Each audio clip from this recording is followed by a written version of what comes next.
Bienvenidos a Club de Prensa Plus en NTN 24. Transmitimos desde Washington, a 3 cuadras de la Casa Blanca. No olviden ustedes que este programa lo pueden encontrar completo por nuestra página de Facebook, también por nuestra cuenta de Twitter y el audio, el podcast en SoundCloud.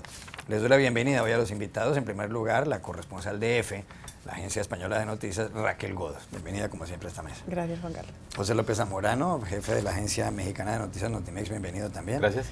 Manuel Erice, corresponsal del diario madrileño ABC, bienvenido a esta Muchas casa. Gracias. Y José Jaime Hernández, corresponsal del Universal de México, bienvenido igualmente. Hola. Se va terminando el año, Raquel, y ya algunos medios de comunicación están escogiendo los personajes de los últimos 12 meses. La revista Time esta semana ha seleccionado como la persona del año a Angela Merkel, la canciller federal alemana, es decir, la jefa del gobierno alemán. Y yo quería pedirles que hiciéramos un repaso a lo que ha pasado en el año, a lo que ha sucedido este año, sobre todo por algunas regiones del mundo. Para muchas personas puede ser Angela Merkel la persona del año. ¿Es ella también el personaje más importante de Europa en este 2015 o usted cree que hay alguien más? Bueno, probablemente Angela Merkel encarne el poder en Europa y a lo mejor no solamente en Europa, en el mundo. Está incluso por encima de Obama en la lista Forbes. Pero creo que este año en Europa deberíamos quedarnos o recordar un rostro que tal vez se ha olvidado en las últimas semanas por los acontecimientos en París, pero creo que aquel pequeño sirio que se quedó varado en las playas de Turquía debería hacernos pensar lo que ha ocurrido este año en Siria. También encarna el problema que tiene el mundo con el Estado Islámico, el problema que tiene el mundo occidental con la crisis de refugiados sirios, no solamente Europa, también Estados Unidos, quien se ha ofrecido a acoger a algunos de estos refugiados, y también ver de qué manera se maneja ese conflicto tan enquistado que está viviendo Siria y cómo se manejan las tensiones en Oriente Medio. Creo que el rostro de ese niño debería recordarse. En aquel momento levantó mucha polémica si aquella foto debía ser publicada o no, y ahora se está olvidando un poco, pero creo que no deberíamos olvidarlo a lo largo del año próximo. Manuel, comparte la selección de la revista Time en el sentido de que Angela Merkel es la persona del año en el mundo, seguramente, pues por supuesto para Time lo será también en Europa, no solamente por el manejo de la crisis financiera griega, sino por el manejo de la crisis de los refugiados sirios. Sí, bueno, yo creo que evidentemente Angela Merkel es la que manda en Europa, eso es una obviedad, como decía Raquel. Yo creo que, hombre, hay una paradoja en la que estaba pensando, que es que precisamente la persona más criticada en Europa durante años por la gestión de la crisis, y en este momento, en este 2015, se ha elegido a la persona del año, y en un momento además en el que ella está peor internamente. En Alemania en estos momentos ella está muy criticada, está pasando, digamos, por probablemente su peor momento de popularidad en años, incluso con problemas con su propio partido internos, por una decisión que tiene que ver con lo que decía Raquel de la solidaridad. Angela Merkel anunció la llegada de 800.000 sirios a Alemania, probablemente la única persona, la única líder mundial, o una de las, por lo menos de un país importante, que abiertamente anunció que acogía a un número enorme, de una cantidad de personas enorme. Estamos hablando de 800.000 personas de una tacada en un país que evidentemente es el país más rico de Europa, pero que, claro, eso hay que ir asumiéndolo y hay que ir digiriéndolo, y no solo económicamente, sino socialmente. Y claro, la contestación que está teniendo internamente, en un momento además en el que se cruza por el camino el terrorismo yihadista, procedente además de Siria, de esos que van y luego vuelven para atentar en Europa, pues la verdad está pasándolo mal. Por eso yo creo que es una... siempre se le ha criticado a ella que no es una...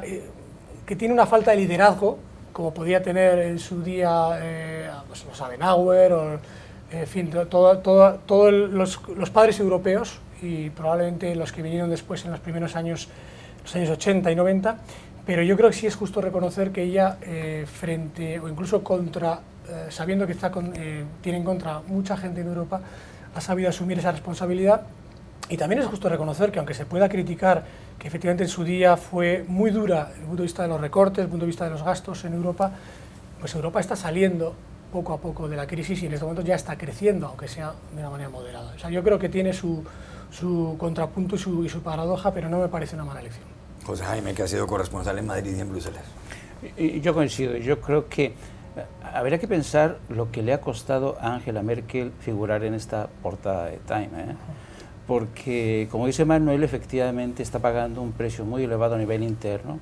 Bien es cierto que hace unos pocos días el presidente Obama elogiaba su autoridad moral por recibir a estos inmigrantes cuando se refería a la mezquindad de los republicanos que quieren cerrarle las puertas. Pero el hecho de que Merkel esté pagando a nivel interno un costo tan elevado, con fracturas al interior de su propia coalición, incluso con la voz en contra del ministro de Economía Schabel, que ha sido su gran aliado, y sobre todo el temor de la gente. La gente en Alemania tiene mucho miedo de esta corriente de 800.000 refugiados. Hay historias incluso de campamentos de refugiados donde se han llegado a desaparecer de la noche a la mañana entre 700 y 800 refugiados. No se sabe dónde han quedado estos refugiados. Hay quien sugiere que pudieron haber seguido la ruta hacia países como Noruega, como Dinamarca, pero eso ya les metió miedo en el cuerpo a los ciudadanos, y los ciudadanos están hartos de esta política. Hay gente en Alemania que está en contra de esta decisión de Time, y hay gente que a nivel europeo y en Estados Unidos lo ven con buenos ojos. Pero yo creo que como suele suceder con las portadas de Time, siempre tiene opiniones a favor y opiniones en contra. Pero yo creo que el hecho de que haya sido elegido marca un hito que evoca muchas cosas: la crisis de Siria, los refugiados, el cambio de criterios para la política de Schengen. Yo creo que es el personaje del año en ese sentido, porque yo creo que está marcando un parteaguas histórico en Europa. López Zamorano. Bueno, ¿qué nos dice de una lista el hecho de que entre los finalistas esté la persona que aceptó 850,000 sirios en su territorio y la persona que no quiere que entren los musulmanes a su país? Me estoy refiriendo específicamente a Donald Trump. Entonces yo creo que hay que ubicar la lista en lo que es, ¿no? Primero que nada, es un ejercicio para vender ejemplares, provocar debate en club de prensa y en otros lugares, justamente para llamar la atención. También está el líder de ISIS. Entonces yo me pregunto si esta lista tiene efectivamente un criterio valorativo, axiológico, moral de quién aparece allí, o nada más se trata de la persona que haga más ruido o que genere caos internacional, como por ejemplo Vladimir Putin lo hizo en Ucrania. También está en la lista de finalistas. Yo no creo que haya lugar a dudas de que la señora Merkel, ¿no?, con su decisión muy hospitalaria y generosa de acoger a los refugiados sirios, merezca ser considerada seriamente, ¿no? Y es un claro contraste con lo que está ocurriendo en Estados Unidos. En Estados Unidos, este país supuestamente fundado bajo los principios de acoger a los perseguidos, se está hablando de 10,000 refugiados sirios, y ayer el Congreso acaba de aprobar una ley donde básicamente se va a restringir el acceso a más de 20 millones de visitantes que provienen de los 38 países que están exentos de la presentación de la visa. Entonces, es un debate oportuno, es un debate coyuntural, pero yo tomaría con cierta ligereza el hecho de esta lista, especialmente no fijarse demasiado en quién está o en quién no está, porque evidentemente tiene un propósito provocativo. Hay otros personajes que se van a seleccionar en medios de comunicación que tienen que ver con Estados Unidos. ¿Cuál es, en su opinión, José López Zamorano, el personaje del año en Estados Unidos? ¿Es Donald Trump por las locuras que ha dicho? ¿Es Hillary Clinton, que parece una persona sensata? ¿Es Barack Obama el presidente?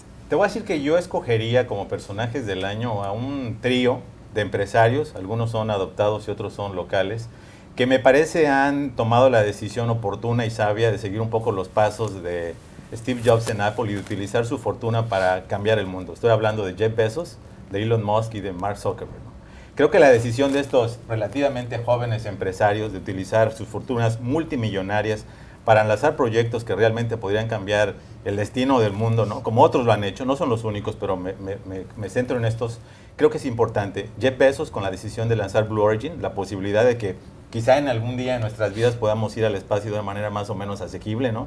El propio proyecto que está lanzando SpaceX, Elon Musk, ¿no?, que además ya revolucionó la industria del automóvil con sus automóviles eléctricos, ¿no? Y además la histórica decisión de Mark Zuckerberg de destinar el 99% de sus 45,000 millones de dólares de acciones en Facebook, básicamente para la filantropía, que si esto tiene propósitos fiscales o no, evidentemente es una pecata minuta. Entonces yo me quedaría con los grandes empresarios, los modernos empresarios que están utilizando su poder y su dinero para intentar cambiar el mundo. Raquel Gómez. Aparte de los clásicos Hillary, Trump, que quizá estén un poco manidos, yo me quedo con Loretta Lynch. es la nueva fiscal general de Estados Unidos, es la primera mujer negra que es fiscal general de Estados Unidos y que además ha tenido el valor de coger las riendas para destapar todos los escándalos de la FIFA alrededor del mundo. Y creo que esta mujer está cambiando ciertas cosas que antes nadie se atrevía a hacer. También va a suponer el rostro, o está suponiendo el rostro de la lucha por acabar con el abuso policial en Estados Unidos, los acontecimientos que este año ha vivido el país con episodios como el de Freddie Gray y otros jóvenes negros asesinados a manos de la policía en Estados Unidos. Se han levantado muchísimas ampollas en el país y ella está liderando esa búsqueda, esa persecución de los responsables, y creo que realmente su rostro puede marcar un antes y un después en la justicia estadounidense, mundial también, y para bien. Un corresponsal colombiano, y lo mencionábamos aquí, Edwin Giraldo, decía por Twitter el otro día que el Balón de Oro deberían dárselo no a Neymar ni a esta gente, sino a Loretta Lynch, porque está haciendo más por el fútbol que Lionel Messi. Manuel Erice, su personaje aquí en Estados Unidos. Bueno, vamos a ver, aquí todo depende del criterio que se siga, lógicamente, ¿no? Si el criterio que sigue la revista Time, pues parece que es evidente que son personajes conocidos, personajes que han impactado, personajes que han tenido una repercusión mundial. En este caso, si hablamos de un personaje de Estados Unidos, yo creo que habría dos. Uno ya me lo ha quitado aquí el compañero, que es, a mí me parece que el ejemplo de Zuckerberg, yo creo que no tiene precedentes. Es decir, se puede decir, hombre, es que tiene mucho dinero, pero es que ha renunciado a una cantidad de dinero que es una enorme fortuna, que evidentemente no le va a impedir vivir mal, porque va a seguir viviendo muy bien y generando mucho negocio, pero es que hay que hacerlo. Es decir, esa renuncia, esa decisión de entregar tanto dinero a quien lo necesita, hay que hacerlo y hay que ejercer. Y a mí el otro día la verdad que me impresionó y me parece que es digno de alabar y desde luego digno de ser personaje del año. Ahora bien, si tomamos como personaje el que más ha impactado en Estados Unidos en 2015, yo creo que Donald Trump, sin lugar a dudas, sería la persona que más ha impactado y que más está, yo creo que cambiando probablemente más de lo que parece el trasfondo, la forma de pensar de una sociedad, o por lo menos la forma de comportarse de una sociedad. Y lo decía en otro momento antes, yo creo que desgraciadamente si sigue por ese camino y sobre todo si triunfa, va a cambiar muchas cosas y va a enfrentar mucho a una sociedad que está ya de por sí dividida.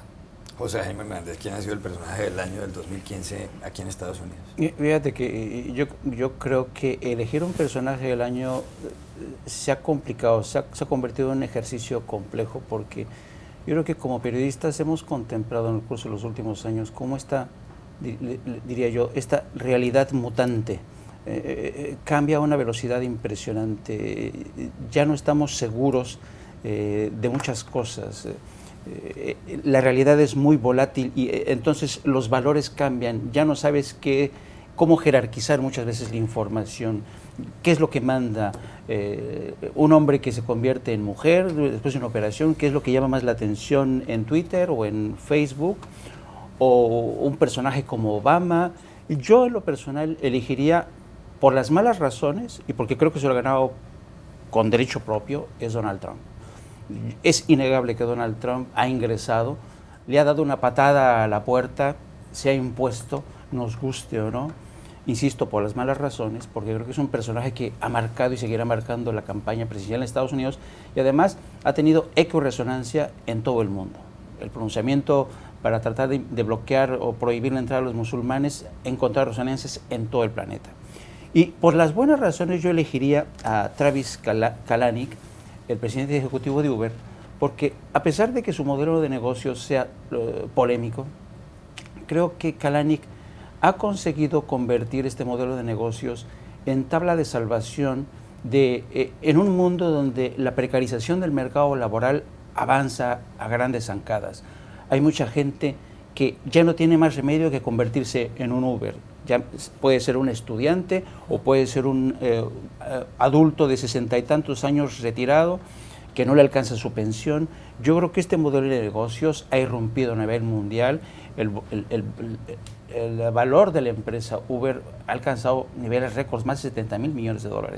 Así que creo que por este mérito de saber imaginar, tener imaginación para salir al frente de los desafíos que te presenta el mundo moderno, yo elegiría a Travis Kalanick. Ya regresamos a Club de Prensa.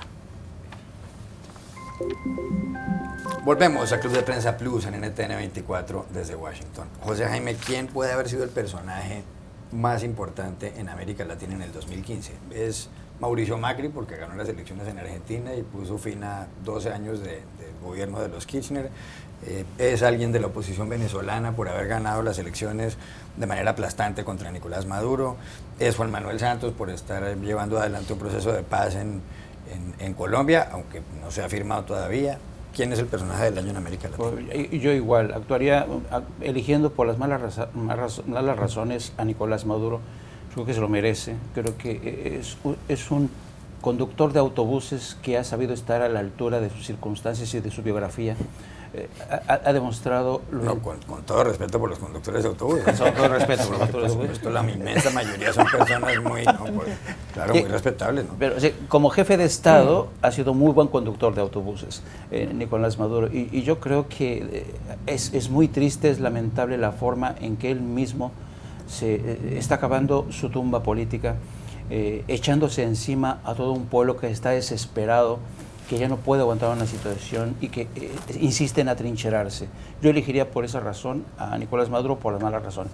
Y por las buenas razones yo sí elegiría al presidente Santos, porque yo creo que a pesar de todas las críticas que le han llovido desde todos los frentes, ha seguido manteniendo firme la negociación, porque yo creo que de esa negociación dependen muchísimas cosas en Colombia. Yo sé que esto me van a llover tomates y lo que sea, porque hay gente que dicen no están de acuerdo con los resultados ni con el ritmo y las concesiones que se están pactando, quizá por debajo de la mesa. Pero aún así, creo que es un proceso histórico, no se puede negar, y creo que por eso lo elegía al presidente de Colombia. López Zamorano, el personaje del año 2015 en América Latina. Bueno, si me permites una licencia, yo pondría un dueto.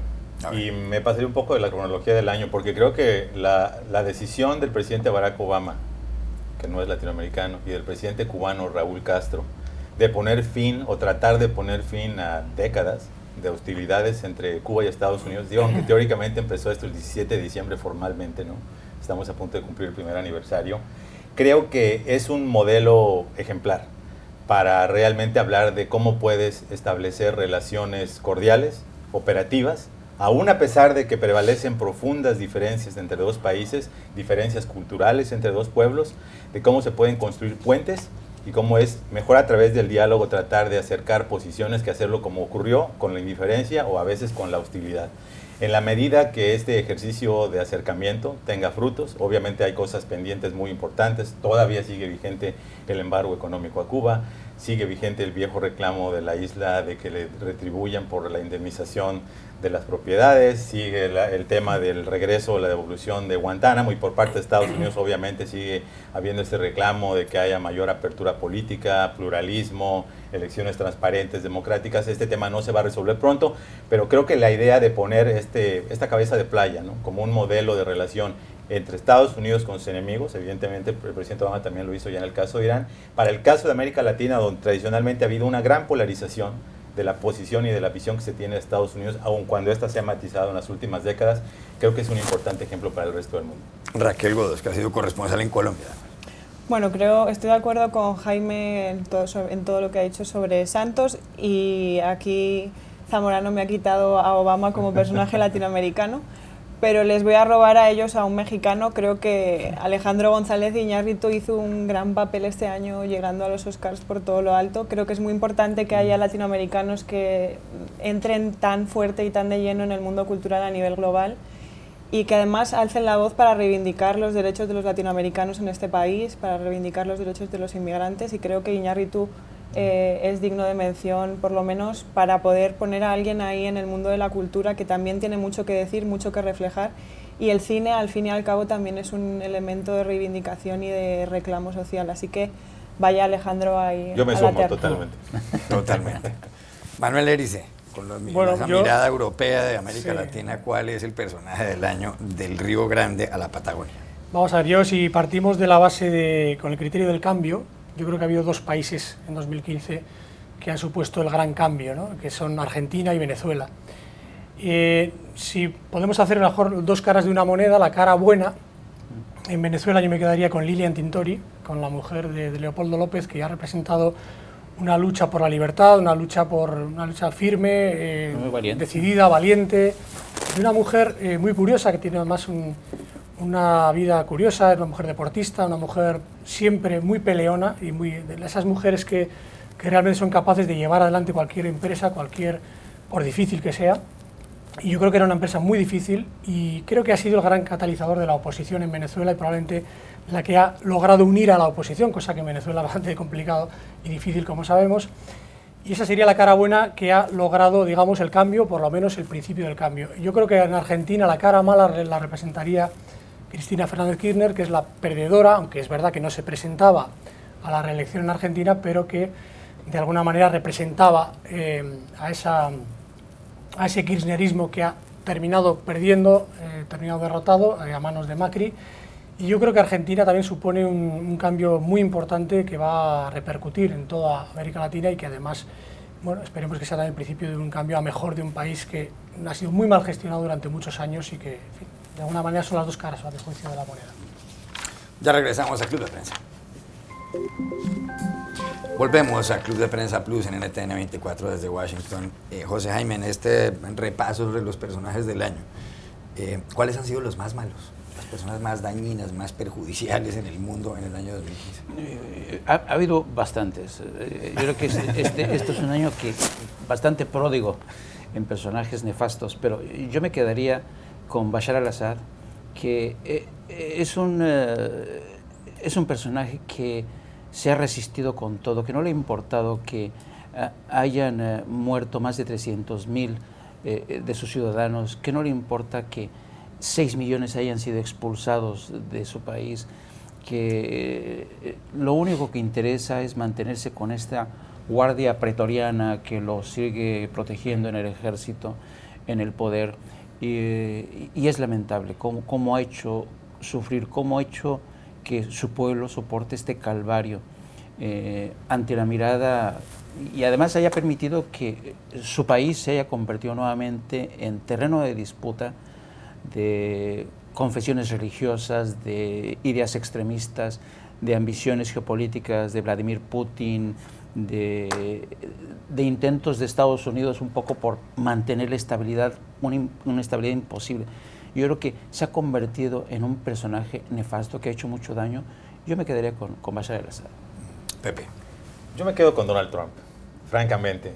A nivel doméstico creo que el discurso divisivo, ofensivo, que ha hecho contra básicamente todas las minorías y todos los conductores de televisión es lamentable, ¿no? Empezó con los mexicanos, se siguió con los héroes de guerra, ahora van los musulmanes, solo Dios sabe quién va a seguir, porque todavía le queda cuerda a esa candidatura.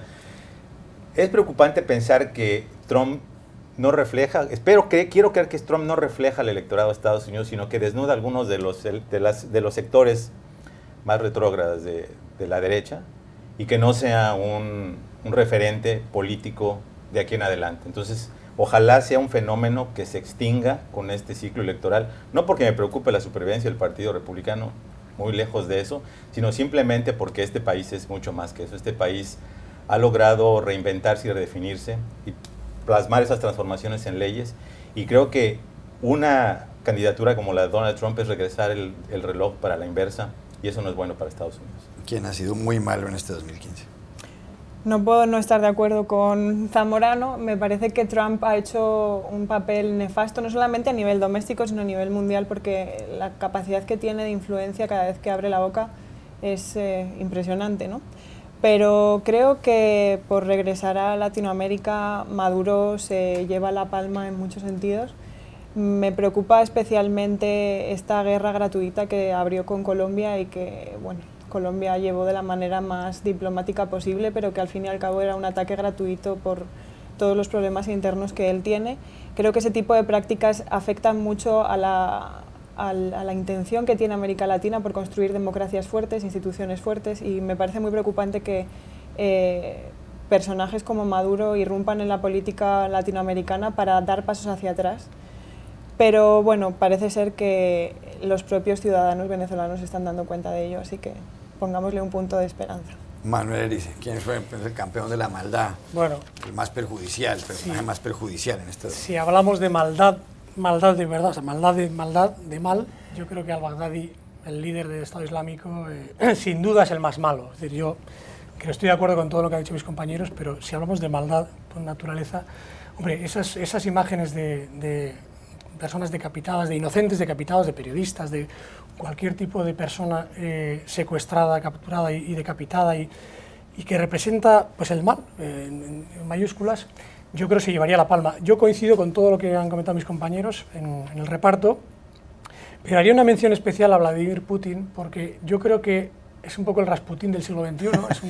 Es el personaje siniestro que siempre está buscando, lógicamente defendiendo los intereses de su país, evidentemente, pero partiendo de la base de que Rusia no es una democracia más que formal, creo que representa también, en cierto modo, mucho de lo que desde luego yo detesto, no me gusta, que es la falta de libertad, la falta de democracia y la búsqueda dentro de unos intereses particulares o propios de un país, que el fin justifique los medios. Y en ese sentido también me parece que tiene una mención especial, por lo menos, Vladimir Putin. Gracias por haber estado aquí. Raquel Godos, López Zamorano, Manuel Erice, José Jaime Hernández. Ya regresamos a Club de Prensa. Estamos en el Club de Prensa Plus en NTN 24 desde Washington y tenemos ahora a un invitado muy especial para hablar de las pasadas elecciones legislativas en Venezuela. Se trata de José Miguel Vivanco, el director para las Américas de Human Rights Watch, ONG estadounidense. Bienvenido, señor Vivanco, a esta mesa. Muchas gracias. Usted ha sido un observador como director para las Américas de Human Rights Watch de la protección de los derechos humanos en Venezuela o de las violaciones a los derechos humanos en Venezuela. Ha estado en ese país varias veces y se han producido comicios legislativos el pasado 6 de diciembre. En esas encuestas había que escoger por voto popular a los 167 integrantes de la Asamblea Nacional, es decir, del Parlamento, y la votación fue aplastante a favor de la oposición. Es decir, más de 110 escaños, ya se ha sabido prácticamente los datos finales, lo cual le va a dar un margen de maniobra muy amplio al sector opositor en la Asamblea Nacional. Por ejemplo, pueden expedirse leyes para poner en libertad a los presos políticos, los que han sido considerados presos políticos, como Leopoldo López, que lleva más de año y medio en prisión en un juicio por el que fue condenado a casi 14 años, que hasta el propio fiscal, después de huir de Venezuela, dijo que había sido un montaje.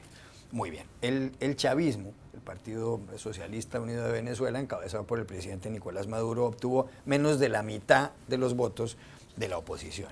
Pero yo quisiera alejarlo un poco del calor de los acontecimientos y mirar con cabeza fría lo ocurrido y lo que puede pasar. Y tratar de dividir esto en tres. ¿Qué pasó en la campaña, en su opinión? ¿Qué ocurre en el momento de la elección? ¿Y qué viene hacia el futuro en Venezuela? ¿Qué mirada le da usted a lo que pasó en la campaña en Venezuela? Este proceso, el proceso electoral de Venezuela, creo que es uno de los acontecimientos más escandalosos que hemos vivido en los últimos años en América Latina. Realmente se trató de un proceso parcializado, sin garantías, repleto de abusos, con total impunidad, con limitaciones muy fuertes al ejercicio de la libertad de expresión. Los canales de televisión de los que se ha apropiado el gobierno, que le pertenecen a todos los venezolanos, sin embargo que operan simplemente como vocería, como propaganda gubernamental, no dieron a conocer información de la oposición durante la campaña. Al contrario, la censura era fuertísima. Ni siquiera se dio a conocer por la televisión venezolana el arresto de los dos sobrinos de Maduro, procesados por narcotráfico en los Estados Unidos. Pero no solo eso, la elección se da en un contexto de estado de emergencia en varios estados de Venezuela, donde la mayoría era claro que iba a votar por la oposición, con líderes como los que acaba de mencionar, encabezados por Leopoldo López en prisión en términos absolutamente injustos, con líderes otros también inhabilitados para poder participar en este proceso, con amenazas permanentes, con un Consejo Nacional Electoral completamente parcializado, sin una observación electoral propiamente tal, con atribuciones, con facultades para verificar abusos e impedirlos. Al contrario, se trataba de un grupo de llamados acompañantes. En ese contexto, con todas esas dificultades, se da este proceso que viola las normas elementales de lo que es un proceso electoral justo, con incluso alteraciones en la papeleta dirigidas a confundir al elector para que tuviera dudas respecto, por ejemplo, si podía votar por la Mesa de Unidad Democrática, porque al lado del símbolo de la Mesa de Unidad Democrática le colocan un partido chavista llamado Min Unidad, con los mismos colores, con los mismos símbolos, para que el elector pudiera, ojalá, confundir su decisión. En esas condiciones gana la oposición un triunfo que nadie puede discutir. Esto no es de medio punto, esto es absolutamente aplastante, algo que creo nadie se esperaba, pero que refleja el descontento en Venezuela por la situación económica, la inflación, el desabastecimiento, la inseguridad, los atropellos, el abuso de poder, el narcotráfico y, por cierto, también las violaciones a derechos humanos a las que está acostumbrada el gobierno del presidente Maduro y con anterioridad al presidente Chávez. ¿Se excedió Maduro al utilizar la televisión en beneficio propio, digamos, en lo que tiene que ver con sus propias apariciones? Evidentemente que abusaron de todo lo que tenían a su disposición. Durante, por ejemplo, el periodo que va entre enero y octubre, Maduro impuso 147 cadenas de radio y televisión a todos los medios, obligatorias, lo cual le dio 143 horas de transmisión permanente cuando él lo quería para promover su agenda. Y no solo eso, el 3 de diciembre, a días de la elección, se permitió hacer un cierre de campaña donde todos los canales de radio y televisión tuvieron que asociarse y él transmitió en directo más de 2 horas de programa con cierre de campaña, algo que bajo ninguna circunstancia se le permitió ni siquiera un minuto a la oposición. La desigualdad, la falta de paridad en el uso de recursos estatales, específicamente en medios, pero también mediante el acarreo de personas, fue lo que caracterizó la conducta del gobierno de Venezuela durante esta campaña. Hubo voces de dirigentes políticos nacionales e internacionales criticando a Maduro y criticando lo que se hacía. Ahí estaba Leopoldo López desde prisión con algunos escritos, o Lilian Tintori, la esposa de López, o Enrique Capriles, que fue candidato presidencial derrotado por Maduro, o Manuel Rosales, distintas voces, el propio Antonio Ledesma, alcalde metropolitano de Caracas en arresto domiciliario, pero se ha hablado mucho del papel que jugó Luis Almagro, el secretario general de la Organización de los Estados Americanos, de la OEA. ¿Usted califica como positiva la gestión de Almagro durante ese periodo o le parece que ha sido perjudicial? No, yo creo que el actual secretario general de la OEA, Luis Almagro, cumplió un rol no solo positivo, sino me atrevería a decir histórico, porque fue capaz de, en el momento oportuno, decir las cosas como son y aferrarse a los principios democráticos que han estado silenciados durante mucho tiempo en esta región, que nadie se ha atrevido a invocar, salvo expresidentes y algunas otras autoridades, pero que no están en el ejercicio del poder. Sin embargo, el secretario general de la OEA, Luis Almagro, con un coraje, con una, yo diría, valentía que hasta ahora no habíamos conocido en una autoridad regional y que no la tuvo su antecesor José Miguel Insulza, fue capaz de llamar la atención respecto a lo que estaba ocurriendo en Venezuela, a tal punto que le costó, me parece que su amistad y su relación con el expresidente Pepe Mujica, que en unas desafortunadas intervenciones criticó los pronunciamientos de Almagro denunciando esta campaña electoral. Eso es lo que hizo Almagro, denunciar una campaña electoral injusta, donde el gobierno estaba violando estándares básicos en materias de derechos políticos que no se respetaron durante esa campaña. ¿Cuál es su lectura del momento mismo de la elección, de ese 6 de diciembre, de los primeros anuncios del escrutinio, del retiro de la credencial como acompañantes de la elección, como observadores, aunque no era exactamente el título que tenían, de expresidentes como el colombiano Andrés Pastrana, el boliviano Tuto Quiroga, el uruguayo Luis Lacalle?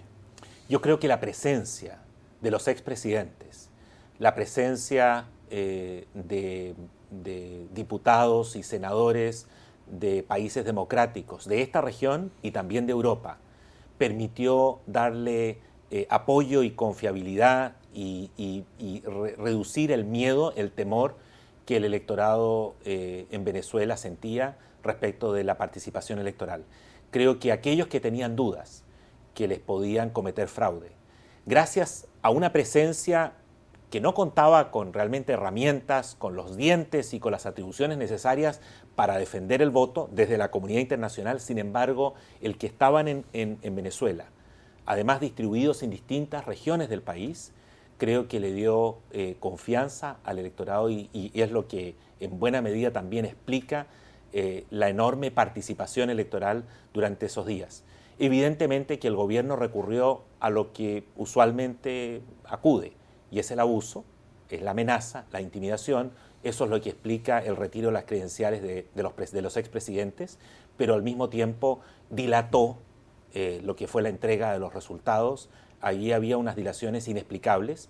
Sin embargo, creo que el triunfo tan aplastante de la oposición en estas circunstancias les hizo absolutamente imposible no reflejar el resultado genuino que se dio en las urnas. La pregunta es, ¿y qué viene ahora en Venezuela? ¿Qué tanto cambiará el curso político? Porque como usted señala, es un triunfo aplastante, es una victoria arrolladora de la oposición, es que se va a tomar el poder legislativo, que con esas ventajas, esas mayorías, pues puede destituir magistrados de las Cortes o nombrar magistrados de las Cortes o convocar un referendo o poner en libertad a los presos políticos. Entre otras cosas, perdió también el puesto, su cargo, Diosdado Cabello, el número 2 del chavismo, que el próximo 5 de enero dejará de ser el presidente de la Asamblea Nacional. Cabello está acusado, además por la justicia estadounidense, de estar vinculado al narcotráfico. No ha sido procesado, no ha habido condenas de momento. ¿Qué tanto puede cambiar Venezuela de aquí en adelante? Y sobre todo, ¿cree usted que Nicolás Maduro ha oído la voz del pueblo? Mire, en cualquier sociedad democrática, en cualquier Estado de Derecho, un triunfo tan aplastante como el que hemos visto en Venezuela obligaría al gobierno de turno, al gobierno saliente, a escuchar la voz del pueblo y a allanar el camino a esta nueva mayoría. Dudo que esa sea la conducta del gobierno actual, porque no comparten esta visión. Ellos están aferrados al poder como sea, así lo han dicho en reiteradas oportunidades. Se vio obligado a Maduro a reconocer la derrota, porque realmente fue absolutamente aplastante, fue una gran paliza electoral. Pero hay que estar muy atentos, porque todavía les quedan varias fichas que jugar, y entre otras, algo que han acostumbrado en Venezuela es anular el rol de órganos, por ejemplo, como el Congreso, que podrían servir de peso, de contrapeso al ejercicio del Ejecutivo, utilizando a la actual Asamblea Legislativa, cuyo periodo vence a fines de este mes, del mes de diciembre. Durante este periodo es clave que no se produzcan violaciones o fraudes a la voluntad popular. Y en concreto, uno de los peligros es que la actual Asamblea, que tiene una mayoría chavista que no refleja la voluntad popular manifestada el 6 de diciembre, le dé facultades habilitantes al Ejecutivo. En otras palabras, delegue sus facultades a futuro, hipoteque las atribuciones del próximo Congreso, permitiéndole a Maduro por 18 meses legislar por decreto, como ha ocurrido en el pasado. Eso creo que sería no solo un escándalo en Venezuela, sino también debería llamar la atención de la comunidad regional. Y países que han manifestado preocupación sobre el respeto a las instituciones democráticas en Venezuela deberían alzar su voz. También, por ejemplo, está en juego la composición de la Suprema Corte. Hay magistrados de la Suprema Corte que han ofrecido voluntariamente su renuncia. Ya está sobre la mesa. Son en este instante 13 magistrados los que han voluntariamente ofrecido su jubilación anticipada. Y otras 5 vacantes pendientes, hace un total de 18 magistrados que podrían ser elegidos por la actual Asamblea, por un periodo nada menos que de 12 años estos magistrados, con lo cual contarían con una Suprema Corte que hasta ahora ha sido un apéndice del Ejecutivo, ha servido para validar todas las decisiones del Ejecutivo. Sería muy difícil entonces que un nuevo Congreso, por mayoritariamente de oposición que sea, pueda emitir o dictar, promulgar una legislación que no sea luego desafiada o declarada, por ejemplo, inconstitucional por una Corte Suprema que no actúa conforme a derecho, sino que simplemente actúa de una manera ideologizada, afín al gobierno del presidente Maduro. ¿Y se podría evitar que esta Asamblea Nacional saliente tomara este tipo de medidas? Yo creo que esa es la gran tarea. Creo que la comunidad regional y en particular la OEA, y creo que no hay nadie mejor que el actual secretario general Luis Almagro, pero también hay gobiernos como el de Macri en Argentina que han expresado su preocupación por lo que ocurre en Venezuela. Hay que mantenerse muy alertas y muy pendientes que la voluntad popular manifestada en términos tan categóricos e inequívocos en Venezuela no sea burlada sobre la base de estas chicanerías a las que usualmente ha recurrido el chavismo en Venezuela para burlar la voluntad popular y también para, en el fondo, hacer lo que ellos decidan hacer, sin respetar reglas permanentes que se entiende que son sagradas, son normas básicas de un Estado de Derecho y que las han ido simplemente construyendo en función de sus necesidades políticas. Eso es lo que en el fondo está en juego en Venezuela y que ojalá cambie. Señor Vivanco, gracias por haber estado aquí. Muchas gracias. Y a ustedes hasta la próxima.